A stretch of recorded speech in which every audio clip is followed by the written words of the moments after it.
Frisco 911, what is the location of the emergency? Hi, we're at Kendall Stadium. My friend just got stabbed. Now, for the first time, we're seeing the footage that helped convince jurors Carmelo Anthony was guilty of murdering Austin Metcalf. What's your name, man? Carmelo Anthony, K-A-R-M-E-L-O. Shocking new body cam captures Anthony's first words about what he claims happened. He put his hands on me. I told him not to. He put his hands on me. It was 4:47 in the afternoon on a bright April day in 2023 at the Kendall Stadium track complex in Frisco, Texas. Hundreds of student athletes had gathered for a regional meet. Teenagers in competition kits, parents in the bleachers, coaches pacing the infield. Frisco 911, what is the location of the emergency? Hi, we're at Kendall Stadium. My friend just got stabbed. Now, for the first time, we're seeing the footage that helped convince jurors Carmelo Anthony was guilty of murdering Austin Metcalf. What's your name, man? Carmelo Anthony, K-A-R-M-E-L-O. Shocking new body cam captures Anthony's first words about what he claims happened. He put his hands on me. I told him not to. He put his hands on me. But does the video tell a different story? We have the body cam, the surveillance, and the moments that turned track meet mayhem into a cold-blooded murder. We're on The Case, presented by Law and Crime. I'm Chris Stewart.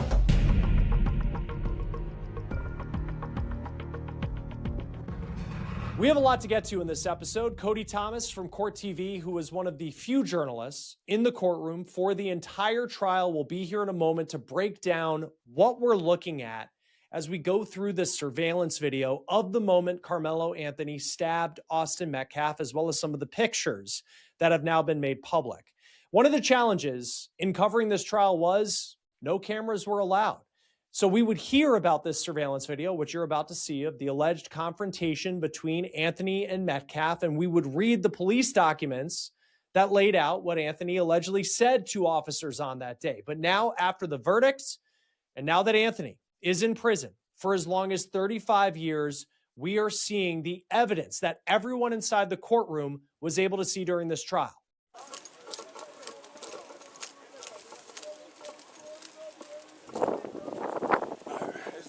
Suspect. Okay. I am. No, I'm not. I know how it goes. I'm not alleged. I did. Okay. That is body cam video of an officer arriving on scene after Carmelo Anthony had already been placed in handcuffs. And in that body cam, you can hear Anthony tell the officer that he is not alleged to have stabbed Austin Metcalf. He says he did it. Then, beneath a team tent at the edge of the track, a 17-year-old boy drove a knife into the chest of another boy, stepped back, and waited for the consequence. Frisco 911, what is the location of the emergency? Hi, we're at Kendall Stadium. My friend just got stabbed. Okay, do you know who stabbed him? We have no clue. He was sitting in our tent, but you need to send an ambulance right now. They're on the way, okay? Give me a description of the person that stabbed him. He was wearing a gray Essentials hoodie. He was black. He's standing out on the track right now. He's standing on the track? Yeah. Okay. His blue sweatpants on and John. Okay, what did he stab your friend with? I don't know. My friend's bleeding everywhere. Okay. Where was he stabbed at? The chest. Okay. And do you still see the person that stabbed him, or did he leave? It was Austin. Austin got stabbed in the chest. I'm sorry, what did you say? The person that stabbed him, is he still there? Do you still see him? Army veteran that's trying to keep compression on the wound. Okay. Are you with him now? He is laying here. How old is he? Starting to go unconscious. How old is he? High school age, so maybe 15, 16, 17. Okay. Is he awake? No, he's going unconscious. Okay. Is he breathing? Not right now. Breathing? No, he's not. He's not breathing at all? No. Okay. Where was he stabbed at? Freaking out, and they were just trying to contain him. Okay. Give me a breath, Austin. Give me a breath, Austin. Give me a breath, Austin. You're doing good. Let me know when they're with you, okay? Like I said, I'm not just going to until they're with you. Let me know if you stop breathing, okay? Okay. Come on, Austin. Come on, on, Austin. That's it. Come on, come on, baby. Come on, you got this. Come on. Okay, we got the suspect, okay? So you guys just focus on him, okay? Okay, thank you. Come on, come on. Every once in a while there's a break. He's here. Come on, come on, come on. I'm going to keep you with me, okay, until they're with you. Is he breathing still? He's trying, yeah. We're doing compressions and giving him mouth. Consequences. Austin Metaf was 16 years old.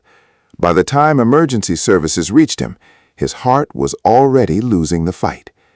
The question that would consume a Texas courtroom for months was not who did it, that was never in dispute, but why, and whether that answer was enough to justify what came next. Austin Metaf was the kind of kid who made a room quieter when he smiled, not because he demanded attention, but because people naturally turned toward him. 16 years old, a track athlete, a teammate.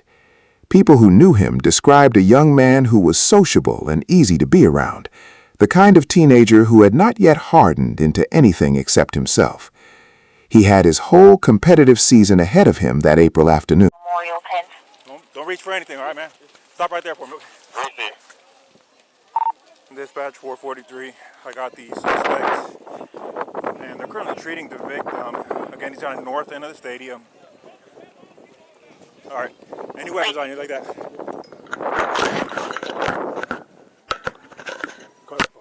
I'll look here. How long? He put his hands up. I know I'm not. 4-4, copy, I'll be in route. Help me, y'all back up a little bit. Come over here for me. Come over here. 447, clear. I'm gonna put your handcuffs for now, okay, bud?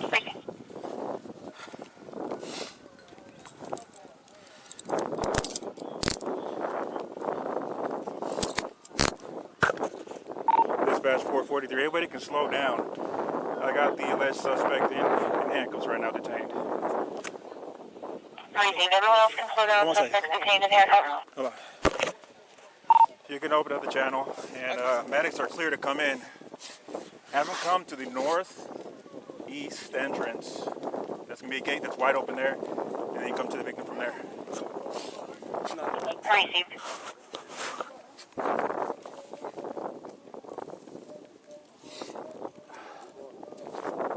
This is the alleged suspect. I am. All right, bud. Dispatch is 432. Huh? Huh? Okay. We'll figure that in a minute. So nothing on your person at all? No, sir. Nothing? No, sir. Mind if I reach in your pockets and stuff and all that? Nothing gonna stab me? No, sir. Okay. I have I'm going to be out with this as well. my phone. Racing. I'm gonna a little personal there, okay? Just, Yes, sir. just to make sure. My car's right there. Okay. You want me to get up now? All right. The victim's going to be underneath that tent over there, so I'll get medics. He was wearing his team colors. He was standing under his team's tent. Carmelo Anthony, no relation to the NBA player, was 17. By the accounts that would emerge during trial, he was not an outsider to that social world, but he was not on Austin's team. What brought him under that tent in those final minutes before the violence became one of the most fiercely contested questions of the entire case. His supporters said he had been invited. The prosecution said he had no business being there. Both sides agreed on one thing. He came with a knife, and Austin Metaf did not. There is no clean footage of the moment Austin Metaf was stabbed. The surveillance cameras at Kendall Stadium captured the tent from a distance, the images pixelated, the angles unhelpful, the critical seconds obscured. What investigators had instead was a constellation of evidence that piece by piece built a picture that jury ultimately found impossible to dismiss. Newly released body-worn camera footage showed officers arriving to find Carmelo Anthony standing nearby, hands visibly bloodied, demeanor eerily composed. He was secured, confirmed unarmed, and questioned at the scene. Then came the statement that would define the prosecution's entire case. Anthony did not equivocate. He did not ask for a lawyer. He said clearly and without ambiguity, "I'm not alleged. I did it." Medics worked on Austin less than 30 meters away as Anthony spoke those words. The prosecution's argument was direct. Anthony brought a concealed knife to a public sporting event, entered a rival team's tent without clear invitation, and inflicted a single wound to Austin Metaf's chest that was lethal in its precision.